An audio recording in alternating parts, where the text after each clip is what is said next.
Hello. So, in 2022, I have cleared primary TET, and this year, in 2023, tomorrow is your turns. So, I wanted to share some tips and tricks for tomorrow, যাতে তোমরা benefited হতে পারো.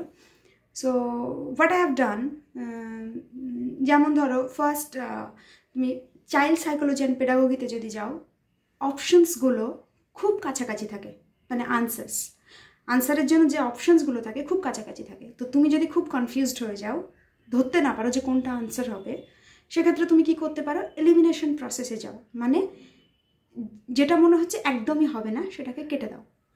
আর কোশ্চেনে keywords থাকে, যে এই কিওয়ার্ডটা থাকলে আনসারটা পার্টিকুলারলি এটাই হয়, এটা কিন্তু প্র্যাকটিস থেকে আসে, ওইটা একটা ব্যাপার। আরেকটা জিনিস বলবো যে যেহেতু 150 কোশ্চেন্স 115 মিনিটস মিনস পার কোশ্চেন 1 মিনিট, কোনো কোশ্চেনে স্টিক হয়ে আঠার মতো লেগে থাকবে না। 1 মিনিট চেষ্টা করবে, 1.5 মিনিট, দেন লেভ ইট, পরের কোশ্চেনে চলে যাবে। সেকেন্ড বলবো ল্যাঙ্গুয়েজের জন্য, in Bengali and in English both, যে প্যাসেজে যে কোশ্চেনগুলো থাকে, তো আগে কোশ্চেনগুলো পড়বে, কোশ্চেন সেকশনে চলে যাবে, কোশ্চেন পড়বে, একটা কোশ্চেন পড়বে, চলে গেলে প্যাসেজে, বা পরপর কোশ্চেনগুলো থেকেও যদি মাথায় থাকে পড়তে পড়তে চলে যাবে। তো বেটার যে একটা কোশ্চেন পড়লে ইমিডিয়েটলি চলে গেলে যে ওই ওই ওই লাইনটা, ওই ওয়ার্ডসটা কোথায় আছে প্যাসেজের, সেখান থেকে আনসারগুলো করে ফেললে। আমাদের সময় মানে নেক্সট ইয়ার গ্রামার সেকশন থেকে অত কিছু বেশি ছিল না, খুব খুব ইজির মধ্যেই ছিল। তো এটা করতে পারো ফর প্যাসেজ সেকশন।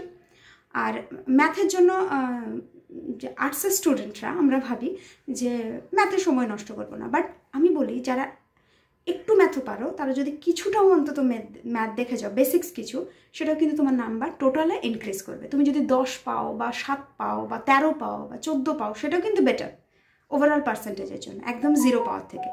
তো বেসিক্স কিছু ম্যাথ, যেমন অ্যাঙ্গেলের ওপর কিছু আসে, ভগ্নাংশ, সাবস্ট্রাকশন, অ্যাডিশন, যোগ বিয়োগ, গুণ ভাগের ক্ষেত্রে বেসিক্স কিছু, ওগুলো দেখে গেলে।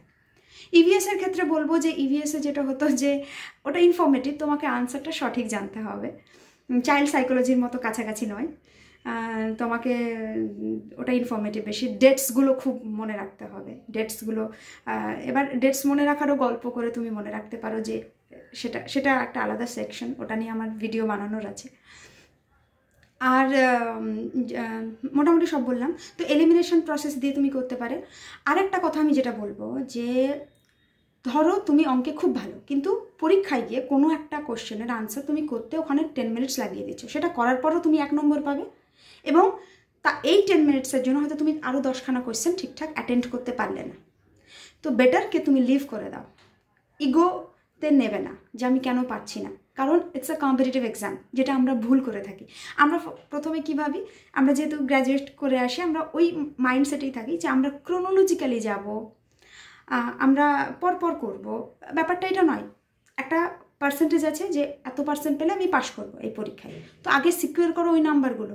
এবং আমি আরেকটা কথা বলবো যে কমফর্ট জোন, তোমার যেটা স্ট্রং এরিয়া, তুমি সেই কোশ্চেনগুলো আগে করবে, যাতে তুমি কনফিডেন্ট হয়ে যাও এবং কিছু মানে ঠিক কোশ্চেন তোমার অটোমেটিক্যালি তোমার ঝুড়িতে থেকে যায়। এবার যেটা বলবো, যে আরেকটা বিষয় বলার, ধরো তুমি কোশ্চেন শুরু করছো, পরপর 5খানা কোশ্চেনই কঠিন, তো তোমার মনে হচ্ছে যে না, আমার পরীক্ষা ভালো হবে না, তুমি আগে অ্যাজিউম করে নিলে, তুমি নেগেটিভ হয়ে গেলে। Don't be negative, be positive, যে আমি শেষ করতে পারবো, আমি প্রত্যেকটা কোশ্চেন করতে পারবো, এভাবে এই মেন্টালিটি নিয়ে তুমি পরীক্ষায় যাবে। এবং যেটা হবে যে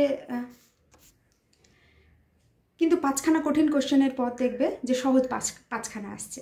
তো পরপর 5খানা কোশ্চেন, পরপর 3খানা কোশ্চেন যদি ভুল করো, তাহলে কিন্তু নেগেটিভ মাইন্ড ওটা নেবে না। তো এই ছিল আজকের। ভবিষ্যতে আমি কোন কোন সোর্স থেকে পড়েছিলাম সেগুলো পারলে জানাবো, দেরি হয়ে গেল ভিডিওটা বানাতে। So all the best for tomorrow, and you guys will do rock.